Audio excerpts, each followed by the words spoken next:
Hello friends, welcome to my YouTube channel. Friends, हम लोग UGC net Hindi में निबंध सिलेबस को कवर कर रहे हैं। आज मैंने निबंध लिया है उत्तरा फाल्गुनी के आसपास, जो कि कुबेर नाथ राय जी का है। आइए पढ़ते हैं इस निबंध को।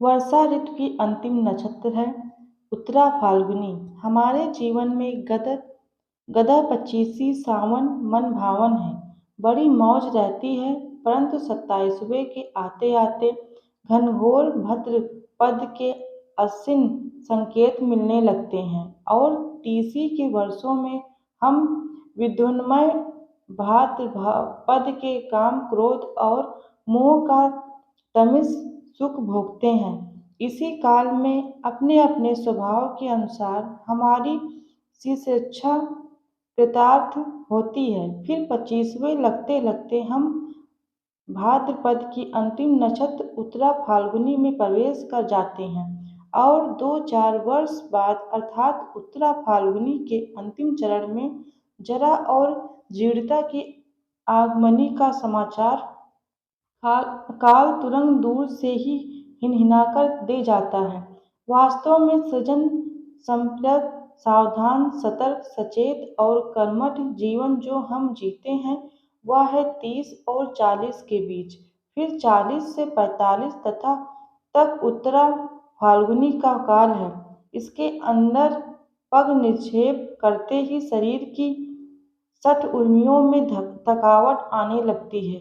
अस्त जायते वर्धते, ये तीन धीरे धीरे शांत होने लगती हैं, उनका वेग कम होने लगता है और इनके विपरीत तीन विपत्तिमूर्ते अपक्षेते विनश्यति प्रबलतर हो उठती हैं। उन्हें प्रदोष बल मिल जाता है। वे शरीर में बैठे रिपुओं के साथ साठ गांठ कर लेती हैं और फल होता है जरा के आगमन का अनुभव। 45 के बाद ही शीश पर काश फूटना शुरू हो जाता है। वातावरण में लोमड़ी बोलने लगती है। सुख और सारिका उदास हो जाते हैं।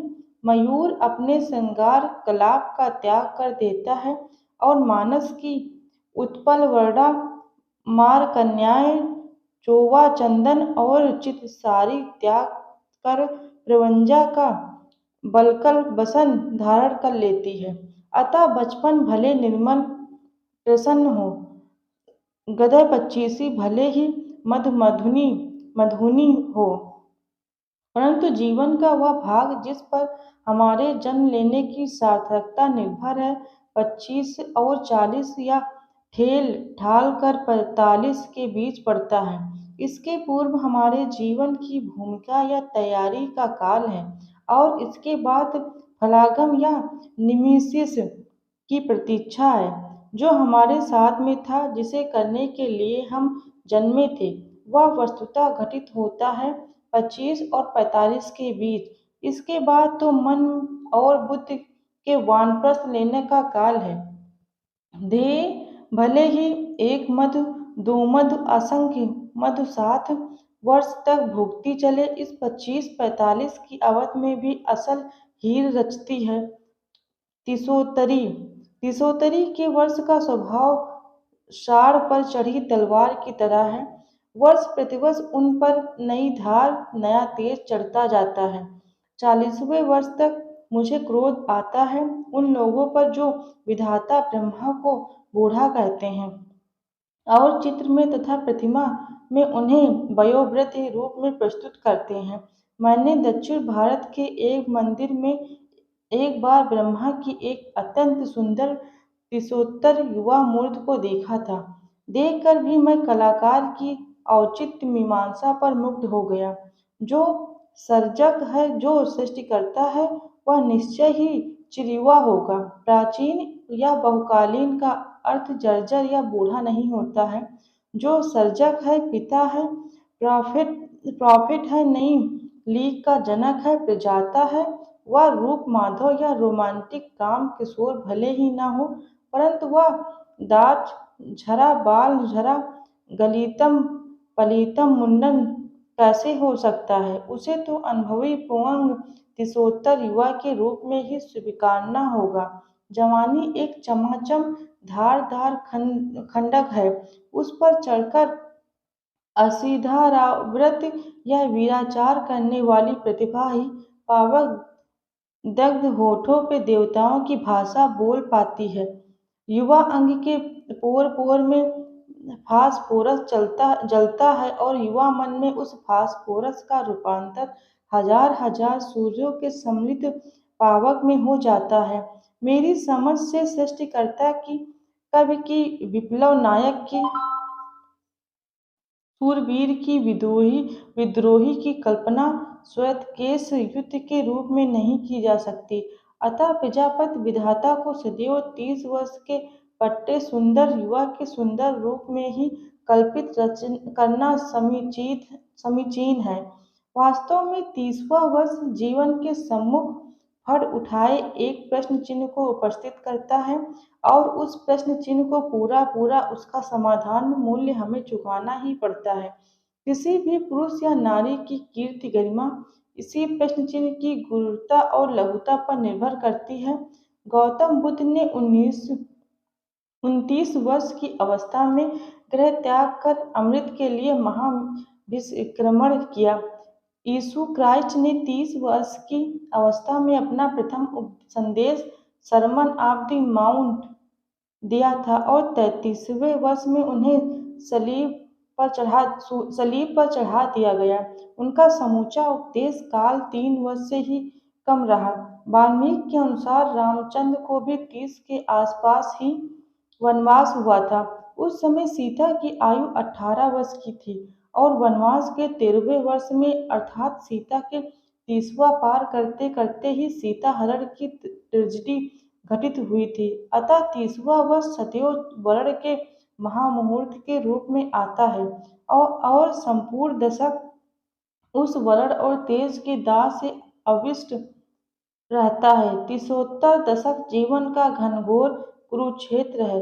यह काल गधा-पचीसी के विपरीत एक क्षुरधार काल है, जिस पर चढ़कर पुरुष या नारी अपने को आविष्कृत करते हैं, अपने मर्म और धर्म के प्रति अपने को सत्य करते हैं तथा अपनी अस्तित्वगत महिमा उद्घाटित करते हैं, अथवा कम से कम ऐसा करने का अवसर तो अवश्य पाते हैं। चालीसा लगने के बाद 45 तक यथास्थिति की उत्तरा फाल्गुनी चलती है, पर इसमें ही जीवन की प्रतिकूल और अनुकूल उर्मियां परस्पर के संतुलित को खोना प्रारंभ कर देती हैं और प्राण शक्ति अवरोहण की ओर उन्मुख हो जाती हैं। इसके बाद अनुकूल उर्मियां स्पष्टतः थककर होने लगती हैं और प्रतिकूल उर्मियां प्रबल होकर देह की गांठ में बैठे रिपुओं से मेल कर बैठती हैं। मन हारने लगता है, सृष्टि अनाकर्षण और रति प्रतिकूल लगने लगती है। बुद्धि का तेज घट जाता है और वह स्वीकारपंथी होने लगती है एवं आत्मा की दाहक तेजमयी शक्ति पर विकार का धूम छाने लगता है। मैं तो यहाँ पर 45वें वर्ष की बात कर रहा हूँ, परंतु मुझे स्मरण आती है दोस्तोयेव्स्की, जिसने 40 के बाद ही जीवन को धिक्कार दे दिया था। मैं 40 वर्ष जी चुका। 40 वर्ष ही तो असली जीवन काल है। तुम जानते हो कि 40वां माने चरम बुढ़ापा।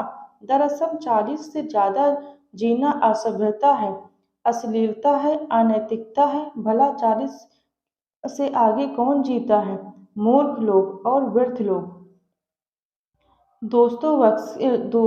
दोस्तोयेव्स्की की इस उक्ति या यदि शाब्दिक अर्थ न निकाला जाए तो मेरी समझ से इसका यही अर्थ होगा कि 40 वर्ष के बाद जीवन के सहज लक्षणों का परिवर्धन सृजन का आत्मिक और मानसिक स्तरों पर हास होने लगता है। पर मैं साठा तब पाठा की उक्त वाली गंगा की कछार का निवासी हूँ। इसी से इस अवधि को 5 वर्ष और आगे बढ़ाकर देखता हूँ। यद्यपि दोस्तोयेव्स्की की मूल थीसिस मुझे सही लगती है, शक्ति क्षय की प्रक्रिया 40 के बाद ही प्रारंभ हो जाती है, यद्यपि वह अस्पष्ट रहती है। मैं इस समय 1972 ईस्वी अपना 38वां पावस झेल रहा हूँ। पूर्वा फाल्गुनी का विकारग्रस्त यौवन जल पी पी कर मैं क्षिप्त से भी आगे एक पग विक्षिप्त हो चुका हूँ और शीघ्र ही मोह मूढ़ होने वाला हूँ। भाद्र की पहली नक्षत्र है मघा। मघा में अगाध जल है। पृथ्वी की दशा अश्लेषा और मघा के जल से ही तृप्त होती है। यदि मघा में धरती की प्यास नहीं बुझती तो मुझे अगले संवत्सर तक प्रतीक्षा करनी पड़ती है। न केवल परिणाम में बल्कि गुण में भी मघा का जल श्रेष्ठ है। मघा मेष की झड़ी झकोर का स्तवगान गति और किसान दोनों खूब करते हैं। बरसै मघा झकोर झकोर मोर दुई नैन चुबे जस ओर। मघा बरसी मानो दूध बरसा मधु बरसा। इस मघा के बाद आती है पूर्वा फाल्गुनी, जो बड़ी ही रद्दी कंडम नक्षत्र है। इसका पानी फसल जायदाद के लिए हानिकारक तो है ही, उत्तर भारत में बाढ़ वर्षा का भय भी सर्वाधिक इसी नक्षत्र काल में रहता है।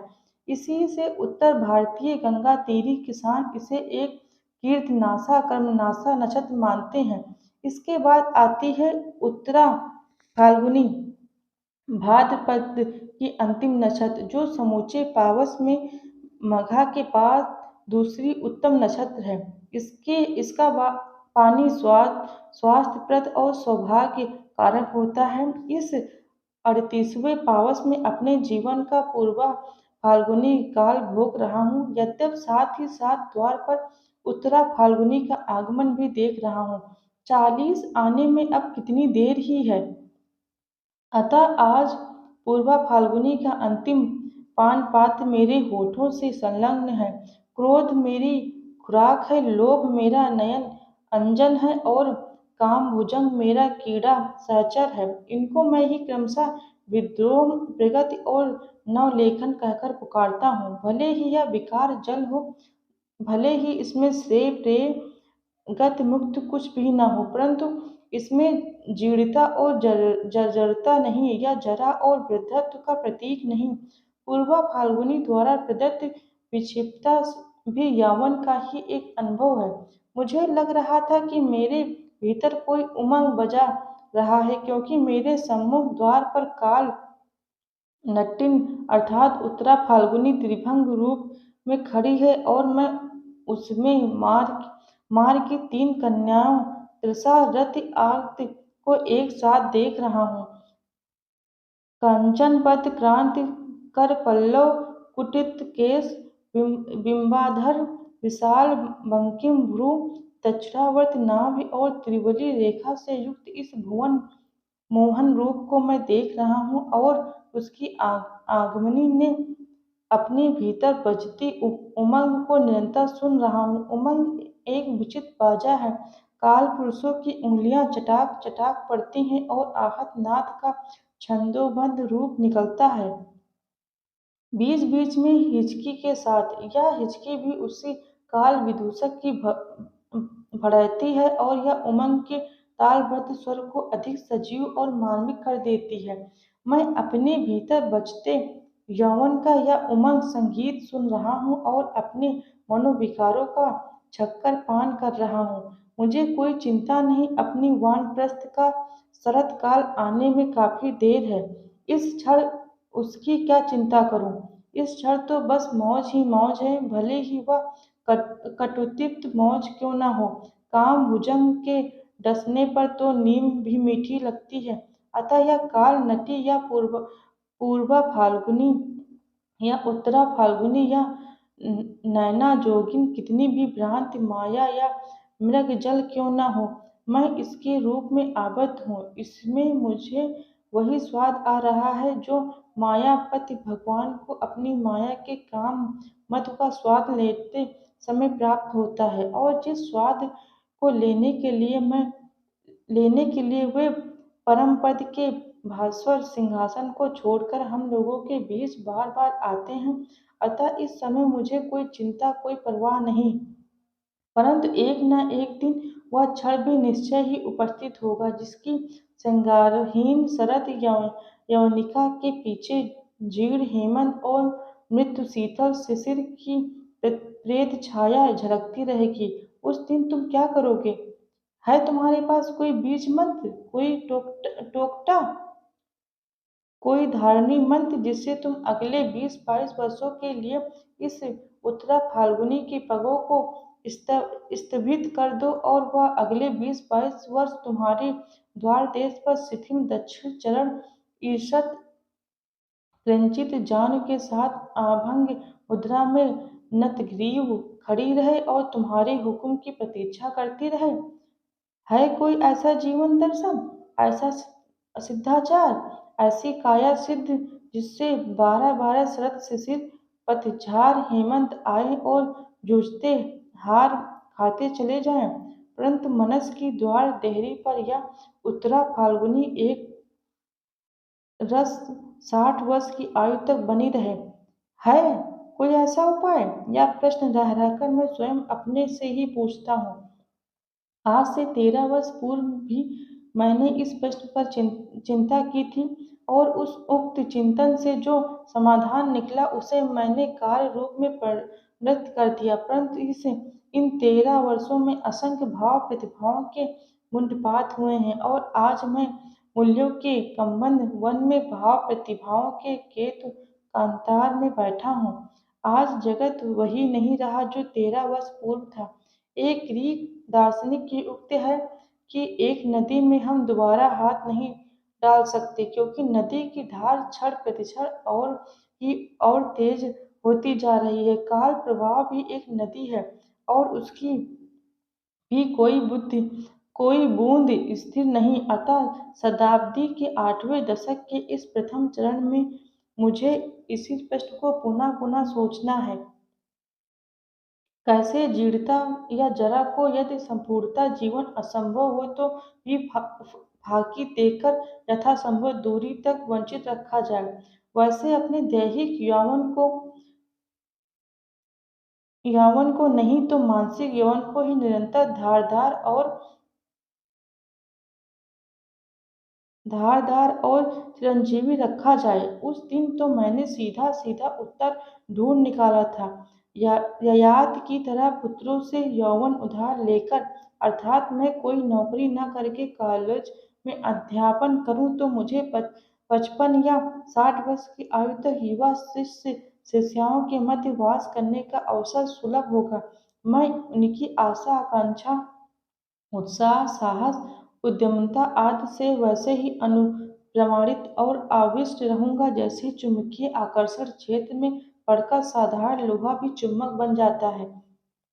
परंतु विगत दशक के अंतिम 2 वर्षों में जब मेरे ये बाल खिल सहचरगण छिन्नमस्ता राजनीति के रंगरूट बनने लगे, जब उन्होंने मेरे गुरुओं गांधी, विवेकानंद, विद्यासागर, सर आशुतोष की प्रतिमाओं का एक एवं उनके द्वारा प्रतिपादित मूल्यों का अनर्गल मुंडपात करना शुरू कर दिया, जब इसके नए दार्शनिकों ने कहना प्रारंभ किया कि अध्यापक और छात्र के बीच भी श्रेणी शत्रुओं का संबंध है, क्योंकि अध्यापक भी स्थापित व्यवस्था का एक अंग है और व्यवस्था का भंजन ही श्रेष्ठतम पुरुषार्थ है, तब देश में घटित होती हुई इन घटनाओं पर विचार करके और क्रांति तथा नई पीढ़ी के दार्शनिकों यथा हिबर्ट, मार्क्यूज, जेकवारा, ब्रायन कोवन आदि की चिंतनधारा से यथासंभव अल्प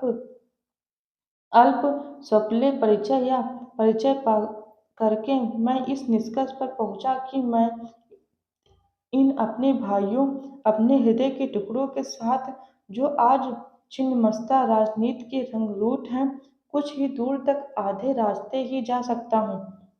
विविध प्रकार के नारों से आक्रांत ये नए पूर्वा से आक्रांत या पूरित पुरुष ययात पुरानी पीढ़ी का प्रतीक है, तो पूर्वा नई पीढ़ी का। यदि मुझे यौवन उधार देने भी तो मुझे बदले में मुझे भी कम्बन में रूपांतरित होने को कहेंगे। और मैं कैसे अपना चेहरा, अपनी आत्मसत्ता, अपना व्यक्तित्व त्याग दूं? छिन्नमस्त पुरुष बनकर यौवन लेने से क्या लाभ? बिना मस्तक के, बिना अपने निजी नयन मुख कान के इस आधार प्राप्त नवयौवन नवयौवन का नया अर्थ होगा। रूप रस गंध और गान से वंचित रह जाऊंगा। केवल श्रीदेवा वाला व्यक्तित्व लेकर कौन जीवन यौवन भोगना चाहेगा? कम से कम बुद्धिजीवी तो नहीं ही आत्मार्थ पृथ्वी त्याजित त्याजेत। अतः मुझे चिर यौवन को इस शिष्य पुरुषाओं की नई पीढ़ी से दान के रूप में नहीं लेना है। 13 वर्ष पहले का चिंतन समाधान आज व्यर्थ सिद्ध हो गया है। मुझे अन्यत्र चिर यौवन का अनुसंधान करना है। कहीं न कहीं मेरे ही अंदर अमृता कला की गांठ होगी। मुझे ही उसे ही मुझे आविष्कृत करना होगा। जो बाहर बाहर बाहर अप्राप्त है, वह सब कुछ भीतर भीतर सुलभ है। मैं अपने ही हृदय समुद्र का मंथन करके प्राण और अमृत के स्रोत किसी चंद्रमा को आविष्कृत करूंगा। 13 वर्ष पुराना समाधान आज काम नहीं आ सकता। मैं मानता हूँ कि समाज और शासन में शब्दों के व्यूह के पीछे एक कपट पाला जा रहा है। मैं बाल खिल्लियों के क्रोध की सार्थकता को स्वीकार करता हूँ, पर साथ ही छिन्नमस्ता शैली के सस्ते रंगान और आत्मघाती समाधानों को भी बेहिचक बिना सील मुरव्वत के अस्वीकार करता हूँ। अपना मस्तक काट कर स्वयं उसी का रक्त पीना तंत्राचार विचाराचार हो सकता है, परंतु यह न तो क्रांति है और न समर। पुरानी पीढ़ी का चिरक्षत मुझे भी अच्छा नहीं लगता। मैं भी चाहता हूँ कि वह पीढ़ी अब खिजाब आरसी का परित्याग करके संन्यास ले ले। शासन और व्यवस्था के पुतलीधरों की मशीन कन्याएं उनकी बूढ़ी उंगलियों के सूत्र संचालन से ऊब गई हैं और उनकी गति में रह रहकर छंद पतन हो रहा है। यह बिल्कुल न्याय संगत प्रस्ताव है कि पूर्व पीढ़ी अपनी मनोस्मृति और को पीन बगल में दबाकर पुतलीधर से बाहर हो जाए और नई पीढ़ी को, अर्थात हमें और हमारे बाल खिल्लियों को, अपने भविष्य के यश अपयश का पट स्वयं बुनने का अवसर दें, जिससे वे भी अपनी कल्पित नक्शे, अपने अर्जित हुनर को इस कीर्तिपट पर गाड़ने का अवसर पा सकें। यह सब सही है, परंतु क्या इन सब बातों की संपूर्ण सिद्धि के लिए इस पुतली घर का ही अग्निदाह पुरानी पीढ़ी द्वारा बुने कीर्तिपट के विस्तार का दहन, उनके श्रम बल का तिरस्कार आदि आवश्यक है? क्या ऐसा सब करना एक आत्मघाती प्रतिक्रिया नहीं? इस स्थल पर डॉक्टर राम राधाकृष्णन या आचार्य विनोबा भावे की राय को उद्धृत करूं तो वह क्रांति के इन दुग्ध कुमारों के लिए कौड़ी की 3 ही होंगी। अतः मैं लेनिन जैसे महान क्रांतिकारी की राय उद्धृत कर रहा हूँ। 1922 में ईस्वी में लेनिन ने लिखा था, उस सारी सभ्यता संस्कृति को जो पूंजीवाद निर्मित कर गया है, हमें स्वीकार करना होगा और उसके द्वारा ही समाजवाद करना होगा। पूर्व पीढ़ी के सारे ज्ञान, सारे विज्ञान, सारी यांत्रिकी को स्वीकार कर लेना होगा, उसकी सारी कला को स्वीकार कर लेना होगा। हम सर्वहारा संस्कृति के निर्माण की समस्या तब तक हल नहीं कर सकते जब तक यह बात साफ साफ न समझ लें कि मनुष्य जात के सारे विकास और संपूर्ण सांस्कृतिक ज्ञान को आहरण किए बिना यह संभव नहीं, और उसे समझकर सर्वहारा संस्कृति की पुनर्रचना करने में हम सफल हो सकें। सर्वहारा संस्कृति अज्ञात शून्य से उपजने वाली चीज नहीं और न यह उन लोगों के द्वारा गढ़ी ही जा सकती है जो सर्वहारा संस्कृति के विशेषज्ञ विद्वान कहे जाते हैं। ये सब बातें मूर्खतापूर्ण हैं, इनका कोई अर्थ नहीं होता। सर्वहारा संस्कृति उसी ज्ञान का स्वाभाविक सहज विकास होगी जिसे पूंजीवादी, सामंतवादी और अमलातांत्रिक व्यवस्थाओं के जुए के नीचे हमारी संपूर्ण जाति ने विकसित किया है।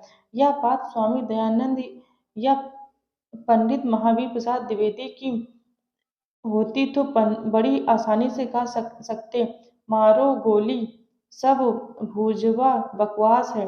पर कहता है क्रांतिकारियों का पितामह लेनिन, जिसे एक कट्टर बंगाली मार्क्सवादी नीरेंद्र नाथ राय ने अपनी पुस्तक शेक्सपियर हिज ऑडियंस के पृष्ठ नंबर 4950 पर उद्धृत किया है।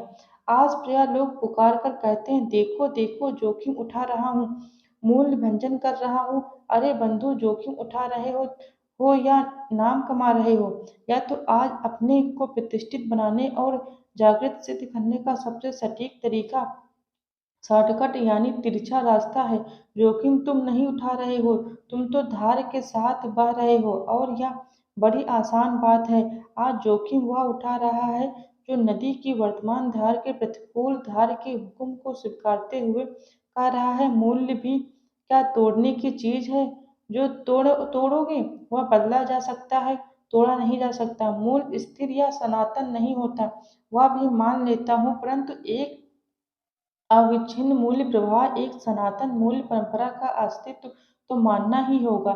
नए बालखिल दार्शनिक कहेंगे या धार के विपरीत जाना हुआ, या तो प्रतिक्रियावाद है।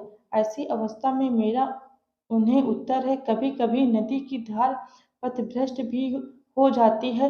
वह सदैव प्रगति की दिशा में ही नहीं बहती, वह स्वभाव से अधोगति की ओर जाने वाली होती है। और आज आज तो वन्या काल है। वन्या काल में धार पथभ्रष्ट रहती है। वह कर्मनाशा कीर्तनाशा कालमुखी बनकर हमारे गांव को रसातल में पहुंचाने आ रही है। अतः इस क्षण हमारी प्यारी नदी ही शत्रुपा हो गई है, और यदि गांव को बचाना है तो हम गांव के प्रतिकूल समर करेंगे। यदि हम अपना घर द्वार फूंक कर तमाशा देखकर मौज लेने वाले आत्मभोगी नीरों की संतानें नहीं हैं, तो हमें इस नदी से समर करना ही होगा। यही हमारी जिजीविका की मांग है, और इसके प्रतिकूल जो कुछ कहा जा रहा है वह नदी नई पीढ़ी की बात हो या पुरानी की, मुमुक्षा मुक्ति भोग है। यह सब विद्रोह नहीं, पूर्जवा डेडविस का नया रूप है। अतः मैं धार के साथ न बहकर अकेले अकेले अपने अंदर की अमृता कला का आविष्कार करने को कृत संकल्प हूँ। बिना रोध के, बिना तट के जो धार है वह कालमुखी वन्या है, रोधवती और तटनी नहीं। यो या तो मैं मानता हूँ कि सर्जक या रचनाकार के लिए नॉन कन्फर्मिस्ट होना जरूरी है, इसके बिना उसकी शिक्षा प्राणवती नहीं हो पाती और नई लीक नहीं खोज पाती। अतः मुझे भी विद्रोही दर्शनों से अपने को किसी न किसी रूप में आजीवन संयुक्त रखना ही है। एक लेखक होने के नाते यही मेरी नियति है, और इस तथ्य को अस्वीकृत करने का अर्थ है अपनी शिक्षा की सारी संभावनाओं का अवरोध। परंतु लेखक कवि या किसी भी साहित्येतर क्षेत्र के सर्जक या विधाता को यह बात भी गांठ में बांध लेनी चाहिए कि 100% अस्वीकार या नॉन कन्फर्मिज्म भी नॉन कन्फर्मिज्म से भी रचना या सृजन असंभव हो जाता है। पुराने के अस्वीकार से ही नए का आविष्कार संभव है। यह कुछ हद तक ठीक है, परंतु नए भावों या विचारों के उद्यम के बाद उपकरण या अभिव्यक्ति के साधन का प्रश्न उठता है, और इसके लिए नॉन कन्फर्मिज्म को त्याग कर 75% पुराने उपकरणों में से ही निर्वाचित संशोधन करके कुछ को स्वीकार कर लेना होता है। रचना के आइडिया के आविष्कार के लिए तो अवश्य विद्रोह मन चाहिए, परंतु रचना का कार्य आइडिया के आविष्कार के साथ ही समाप्त नहीं हो जाता। रचना प्रक्रिया में स्वीकारवादी मन की भी उतनी ही आवश्यकता है, अन्यथा आइडिया का ज्ञान का क्रिया में रूपांतरण संभव नहीं। अतः प्रत्येक सजग या विधाता जीवन के चाहे जिस क्षेत्र की बात हो, विद्रोही और स्वीकारवादी दोनों साथ ही साथ होता है। 100% अस्वीकार के फैशनेबल दर्शन के प्रति मेरा आक्षेप यह भी है कि यह एक स्वयं आरोपित नो एब्जेक्ट है, इसको लेकर बहुत आगे तक नहीं जाया जा सकता।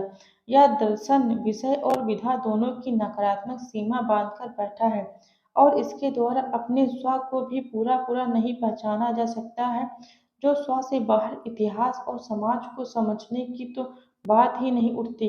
यह शत प्रतिशत अस्वीकार का दर्शन कभी अस्तित्ववाद का चेहरा लेकर आता है तो कभी नव मार्क्सवाद का। और ये दोनों मानसिक बौद्धिक स्तर पर मौसेरे भाई हैं। ये एक ही हर्षोन्मुखी संस्कृति की संतानें हैं।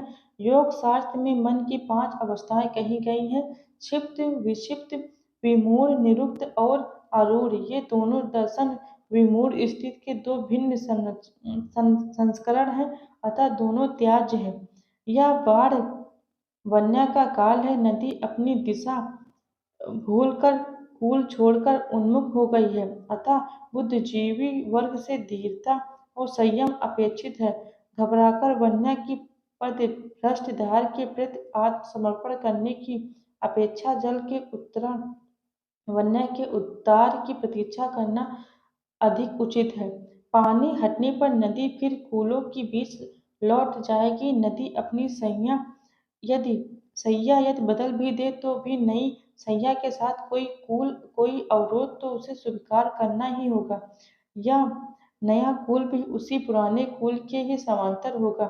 नदी तब भी समुद्रमुखी ही रहेगी, उलटकर हिमाचल मुखी कभी नहीं हो सकती। अतः इस वन्या नाटक के विस्कंपन के बीच का समय मैं न तो बहुत महत्वपूर्ण मानता हूँ और न बहुत चिंताजनक। मैं बिल्कुल अविचलित हूँ। मेरा विश्वास है कि कल नहीं तो परसों हम यथार्थ पुरानी पीढ़ी का युवा और मेरे बालखिल छात्र छात्राएं अर्थात नई युवा पीढ़ी दोनों मिलकर इस शासन एवं प्रशासन के पुतलीधर की नृत्य कन्याओं के कथक नृत्य को साथ साथ संचालित करेंगे। यह पुतलीधर ऐसा है कि इसमें अनुशासित संयमित तालबद्ध कथक की चल सकता है, अन्यथा जरा भी छंद पतन होने पर कोई न कोई भयावह पुतली एक ही झपटे में हड्डी आग तक का भक्षण कर डालेगी, क्योंकि इन पुतलियों में से कोई कोई विषकन्याएं भी हैं। अतः मैं चेष्टा करूंगा कि अपने अंदर की अमृता कला का आविष्कार करके इस उत्तरा फाल्गुनी काल को 20-22 वर्ष के लिए अपने अंतर में स्थिर अचल कर दूं। 12-12 चाहे शरद बहे या निदाघ हूँ करे, तब मैं अपने बाल खिल सहचरों के साथ व्यवस्था की इन पुतलियों का छंदोबद्ध नृत्य भोग सकूंगा। और एक दिन वह भी आएगा जब कोई चिल्लाकर मेरे कानों में कहेगा,